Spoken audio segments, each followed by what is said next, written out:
des arbres sauteurs. L'île de Chicalor est remplie d'endroits fabuleux, mais le plus extraordinaire de tous, c'est sûrement le nouveau centre de recherche et de secours. Toute la journée, Capitaine fait des allers-retours. Rocky se fait conduire à tous les coins de l'île, et Harold vole dans les airs. Ce matin-là, le gros contrôleur passe au centre pour faire une annonce.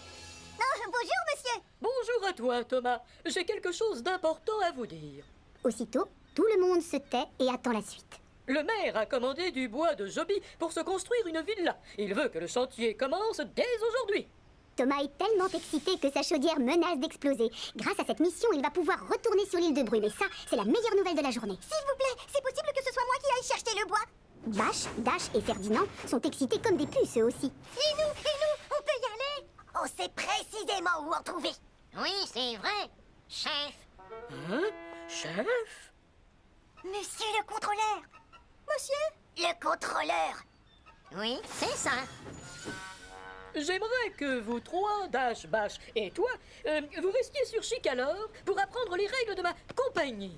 Thomas, tu iras avec Édouard sur l'île de Brume pour aller chercher du bois de Joby. Et vous allez partir immédiatement. Thomas est si fier qu'il lâche un beau nuage de vapeur. On passera par le tunnel, c'est plus rapide. Les locomotives des bois sont affreusement déçues, bien sûr. Tu auras besoin de nous. Oui, l'enrhumé n'est pas facile. Quant à Ian, il a la tête à l'envers. C'est vrai. Mais Thomas est têtu. Non, sans façon. Édouard et moi, on se passera d'aide. L'enrhumé et Ian ne nous poseront aucun problème. On va leur apprendre à être super efficaces. Et hop, sans perdre une seconde, Thomas et Édouard s'engouffrent à toute vapeur dans le tunnel. Ils ont tellement hâte de retourner sur l'île de Brume qu'ils accélèrent à fond les wagons et 5 minutes après, les voilà déjà arrivés. Une fois sur l'île, ils continuent de foncer et mettent le cap sur la gare des bûcherons, qu'ils atteignent là aussi en quelques minutes seulement. Thomas bouillonne d'excitation.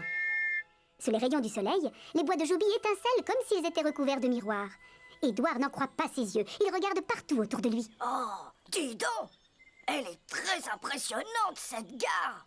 Thomas rigole, ça lui a fait le même effet au début. Ne t'inquiète pas, Édouard. Je sais ce que tu ressens. La première fois, ça m'a paru bizarre aussi. Et maintenant, je trouve que cette île est géniale. Je vais te faire visiter. Les roues d'Édouard se mettent à trembler. Avec plaisir, d'accord. Après toi. Tout fier, Thomas redémarre alors tranquillement. Ça, c'est la ligne de la tyrolienne. Oh. Et ça, c'est le moulin à scie. Il fait beaucoup de bruit.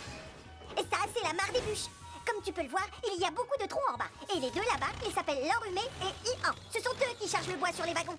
Édouard n'est pas très rassuré. Ils font quoi? Ils chargent les troncs. Regarde comment ils s'y prennent. Ils sont un peu bizarres, je sais. Les roues d'Édouard se remettent à trembler. Oh, oui, je vois. Ensuite, Thomas décide de montrer à Édouard l'endroit qu'il préfère sur l'île de Brume. Et ceci, c'est le pont Vibration. On est obligé de passer dessus pour aller chercher le bois de Joby. Pas très stable, ce pont. N'aie pas peur, ça secoue un tout petit peu. Prenant son courage à 2 roues, Édouard s'avance lentement en se demandant comment la passerelle tient encore debout.